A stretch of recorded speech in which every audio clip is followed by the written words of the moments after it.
नमस्कार दोस्तों। आज 6 मई का दिन है और आज से करीब ठीक 28 रोज बाद यानी 4 जून 2024 को इस भारत देश का किसान और इस भारत देश का नौजवान युवा करीब करीब देश में ऐसा हालात बन रहा है जिसमें वो खुशियां मनाने की स्थिति में होगा। कोई अपने एमएसपी गारंटी को लेकर के खुशियां मना रहा होगा तो कोई रोजगार और बेरोजगारी की स्थिति में लाख रुपए सालाना मिल पाने की स्थिति को पूरा होते हुए देख पाने की स्थिति में खुशी होगा। लेकिन इन हालातों के पीछे और किसानों और नौजवानों के इस चुनावी जज्बे के पीछे क्या भारत देश एक ऐसे दौर में एक ऐसे मोड़ पर आकर खड़ा हो गया है जिस मोड़ के ऊपर हर 10 साल बाद भारत में जो इस देश में बदलाव की स्थिति और बदलाव की बुनियाद जो तैयार होती है, लोकतांत्रिक बुनियाद की जो बदलाव तैयार होती है, मुद्दे को नए सिरे से सामने आने की परिस्थितियां जो देश में तैयार होती है और सबके केंद्र में अंततः इस भारत देश के नौजवान जब खड़ा हो जाता है तो सच मानिए आज के दौर में नौजवान अकेले नहीं खड़ा है। देश में नौजवानों के साथ साथ भारत का किसान भी खड़ा है और इस पूरी कवायद के भीतर जिस गारंटी ने इन दोनों को एक साथ आने पर मजबूर कर दिया है और चुनावी हिंदुत्व की राजनीति से डाटा वाई वाई करने जैसी स्थिति लाकर 2024 के अंदर खड़ी कर दी है, तो वो परिस्थितियां निश्चित तौर पर ही राहुल गांधी और उनका इंडिया अलायंस ने पैदा किया है। राहुल गांधी और कांग्रेस पार्टी की गारंटी ने पैदा किया है और इंडिया अलायंस की परिस्थितियों ने पैदा किया है कि आखिरकार रोजगार कब मिलेगा। अब नौजवानों के सामने जाति और धर्म ये मुद्दे कमजोर पड़ते जा रहे हैं। मुद्दा जाति जनगणना जरूर है, कास्ट सेंसस जरूर है, लेकिन जाति जनगणना के पीछे आप ध्यान देंगे तो केवल ओबीसी समुदाय नहीं है बल्कि जनरल कैटेगरी, दलित, आदिवासी तबका भी उस जाति जनगणना में अपने लिए अवसर तलाश रहा है। राहुल गांधी ने गारंटी तो दिया, नरेंद्र मोदी की भी गारंटी की बात होती है, लेकिन जैसे ही भारतीय जनता पार्टी बीजेपी के लोग, कार्यकर्ता और नेता नरेंद्र मोदी की गारंटी की बात करते हैं, यहां तक कि खुद प्रधानमंत्री नरेंद्र मोदी भी जब नरेंद्र मोदी की गारंटी की बात करते हैं तो देश की जनता के बीच जो मंच के नीचे जो खुसर फुसर होती है कि पहले नीतीश कुमार की गारंटी तो ले ले कि वो कब तक उनके साथ है बिहार में, बाकी गारंटी तो 10 साल में वो पूरा नहीं कर पाए, तो फिर आगे उनकी कौन सी गारंटी होगी। एक गारंटी केवल नीतीश कुमार की लेकर के वो दिखा दे नरेंद्र मोदी के, क्या वो अपने साथ नीतीश कुमार को रख पाएंगे। और जैसे ही मोदी की गारंटी की बात होती है लोगों के मन में बेरोजगारी, महंगाई, ये सारी चीजें तो दौड़ती है, लेकिन सबसे पहले नीतीश कुमार उसके आगे आकर खड़े होते हैं। तो ये क्रेडिबिलिटी सत्ता की रह गई, मौजूदा सत्ता की रह गई है। भ्रष्टाचार और परिवारवाद के खिलाफ जब प्रधानमंत्री बयान देते हैं उसमें अजित पवार, भ्रष्टाचार की बात तो छोड़ दीजिए, शंभवी चौधरी, बिहार सरकार के मंत्री अशोक चौधरी की बेटी जो समस्तीपुर लोकसभा सीट से चुनाव लड़ रही है, आज प्रधानमंत्री नरेंद्र मोदी ने उनको अपनी बेटी कहकर के संबोधित किया था। प्रधानमंत्री को संभवी चौधरी में परिवारवाद नजर नहीं आएंगे। वैसे प्रधानमंत्री को देखकर लोग सुनकर उनको हंसते हैं कि ऐसा लगता है कि उनकी गरिमा बढ़ती है, लेकिन प्रधानमंत्री की दरभंगा के भाषण में नरेंद्र मोदी को हिम्मत नहीं हुआ कि दरभंगा एम्स का जिक्र दरभंगा के धरती से कर सके, क्योंकि दरभंगा एम्स के मुद्दे पर एक बार उनकी छिछालेदर हो चुकी थी। दरभंगा एम्स बनकर के तैयार हो गया, ये बात दरभंगा जाकर के वो नहीं कर पाए।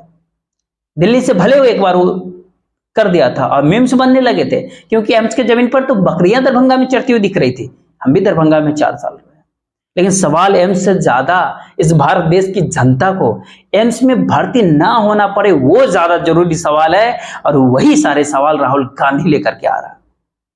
बेरोजगारी पिछले 50 सालों में सबसे चरम पर है और इस भारत देश के नौजवान युवाओं की हालत देखिए वर्तमान में।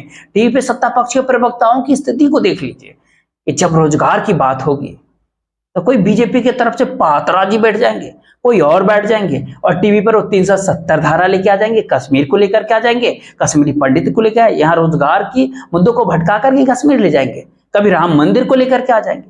लेकिन ये नहीं कहेंगे कि भारत सरकार ने, केवल सरकार की अगर बात करें, अर्धसैनिक बलों, पीएसयूज की बात नहीं है, केवल भारत सरकार के भीतर 10 लाख की करीब वैकेंसियां क्यों खाली पड़ी हुई है। जितेंद्र सिंह डीओपीटी मंत्री को क्यों संसद में कहना पड़ता है कि 10 लाख वैकेंसी खाली पड़ी हुई है केंद्र सरकार की, और राहुल गांधी 30 लाख नौकरियों की बात करते हैं, सरकारी नौकरियों की। 30 लाख नौकरियों के लिए अब तय मान लीजिए कि इस भारत देश के करीब करीब 15 करोड़ युवा तैयारी करने की स्थिति में होगा। 30 साल से कम उम्र के युवा, हालांकि यूपीएससी के भीतर अब 32 साल उम्र होती है जनरल कैटेगरी की, और इसी साल से 3 साल एससी एसटी को, सॉरी 3 साल ओबीसी को और 5 साल एससी एसटी को रिलैक्सेशन। अगर सामान्य वर्ग की 35 साल तक तो अगर कटअप एज माने तो सबको मिलाकर के 35 साल तक तो तैयारी कर ही सकते हैं। और 30-32 साल के युवा अगर नौजवान वोटर की बात करें, जो 18 साल से करीब 35 साल के बीच में जो आते हैं, केवल उनकी अगर बात कर लें तो इस भारत देश के भीतर उन वोटरों की संख्या करीब 25 करोड़ से अधिक की है।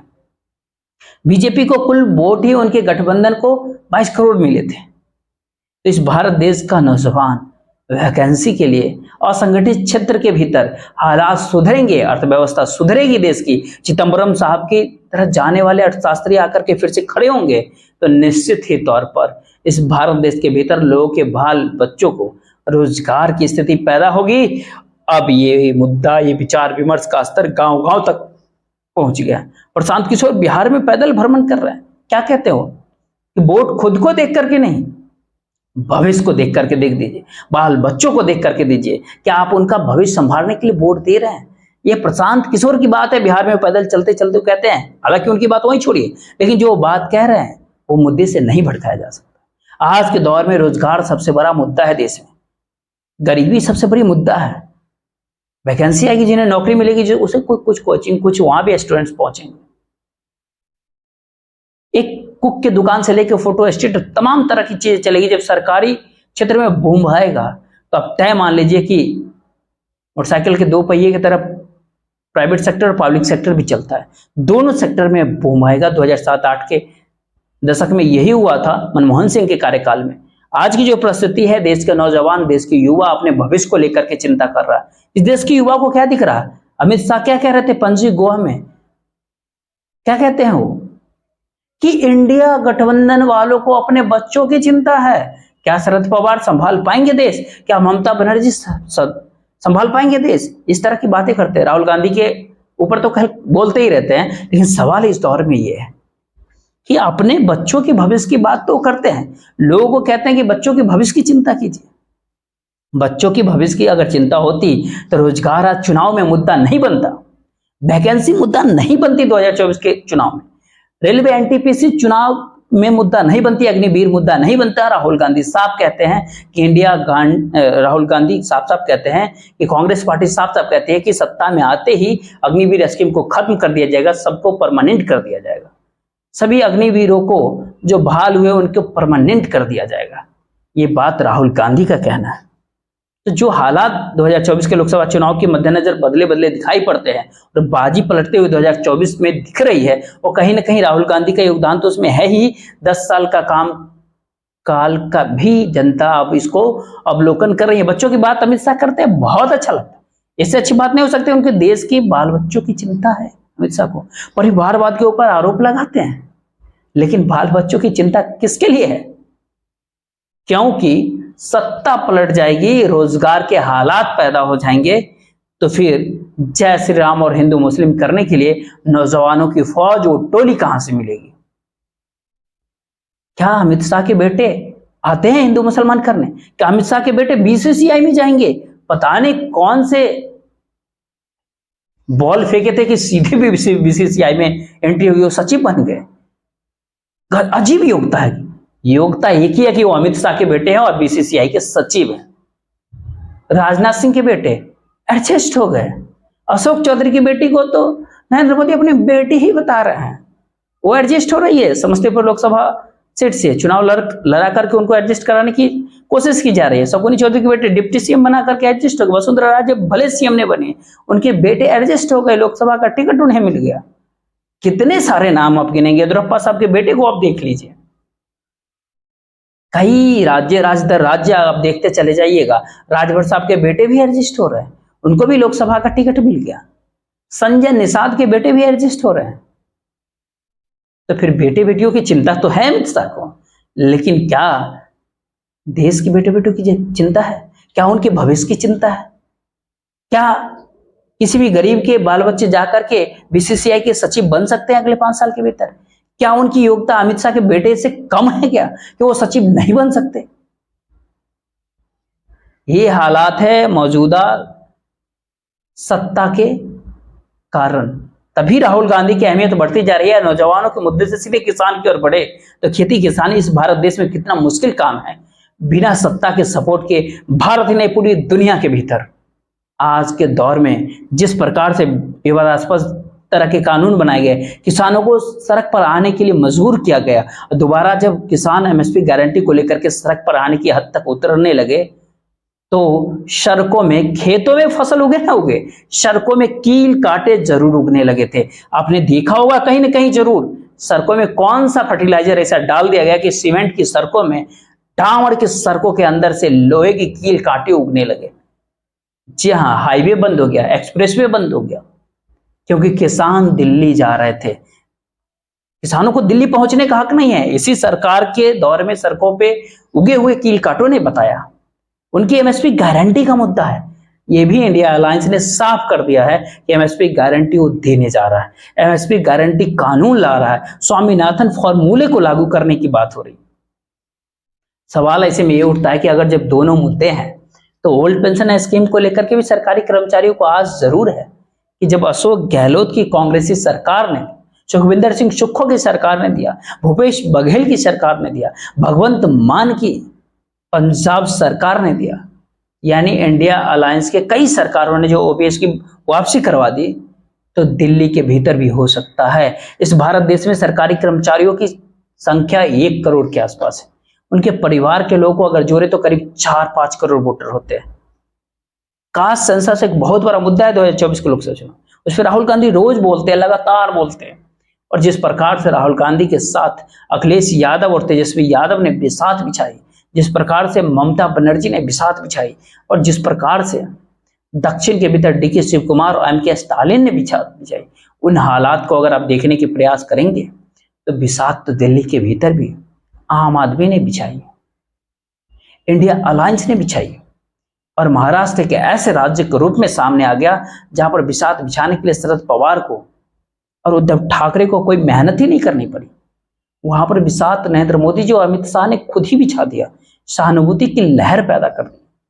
महाविकास आघाड़ी यानी इंडिया गठबंधन के पक्ष में तो जहां इस प्रकार के हालात हो, सीटें मध्य प्रदेश में भी घट रही हो, गुजरात में भी घट रही हो, इक्का दुक्का ही सही लेकिन घट ही रही हो, और राजस्थान खिलाफ जब खड़ा हो जाए तो किसान, नौजवान, अल्पसंख्यक, दलित, महादलित, आदिवासी, ये सारे जब एक साथ आकर के इकट्ठे खड़े होते हुए जब दिखाई पड़े तो राहुल गांधी बाजी पलटने के लिए सिर्फ और सिर्फ एक मोहरा हो सकते हैं, सिर्फ और सिर्फ एक निमित्त मात्र हो सकते हैं।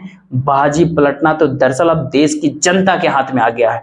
कहीं कोई चुनावी लहर किसी के पक्ष में नहीं दिख रही। दिल्ली से चाहे 10 किलोमीटर दूर कहीं खेतों के भीतर उतर जाएं या फिर 500 किलोमीटर दूर जाकर किसी भी दिशा में अगर आप चले जाएं, साफ साफ दिखाई पड़ता है कि देश की जनता ने चुप्पी साध रखी है। और चुप्पी, अब ध्यान दीजिए, लोकतंत्र के भीतर चुप्पी हमेशा बदलाव की आहट लेकर के आती है। कई बार देश में देखा गया कि मतदाता चुप थे इमरजेंसी के भीतर, डर की वजह से। जब चुनाव इमरजेंसी के बाद हुए 1977 में, वोटर चुप थे और कांग्रेस के लोगों ने मान लिया था कि इंदिरा गांधी वापस आ रही है। तभी लोकसभा को भंग करके चुनाव कराया गया था। नतीजा क्या निकला था? इंदिरा गांधी तक चुनाव हार गई थी। वोटर ने चुप्पी साधी थी। फील गुड और इंडिया साइनिंग में ब्लोअर की हवा प्राकृतिक हवा की तरफ बता करके प्रमोद महाजन जरूर चला रहे, लेकिन वोटरों की चुप्पी नए तरीके से सामने आई। फील गुड और इंडिया साइनिंग ताश के पत्तों की तरफ बिखर गया। और आज हालात 2024 के लोकसभा चुनाव के मद्देनजर ये कि एक छोटा सा पड़ोसी देश नेपाल, वो भी भारत देश को आंख दिखाता है। अपने करेंसी नोट के ऊपर भारत के हिस्से को नेपाल के नक्शे में दिखा रहा है और बाकायदा कैबिनेट की मंजूरी देती है। तो आप सोच सकते हैं कि 56 इंच का सीना कहाँ है?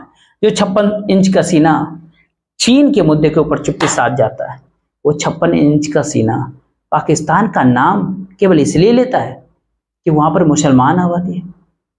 और पाकिस्तान को तो नरेंद्र मोदी जी के आने के पहले इंदिरा गांधी ने ही 2 टुकड़ों में बांट दिया था, बांग्लादेश बना दिया था एक नए देश के रूप में।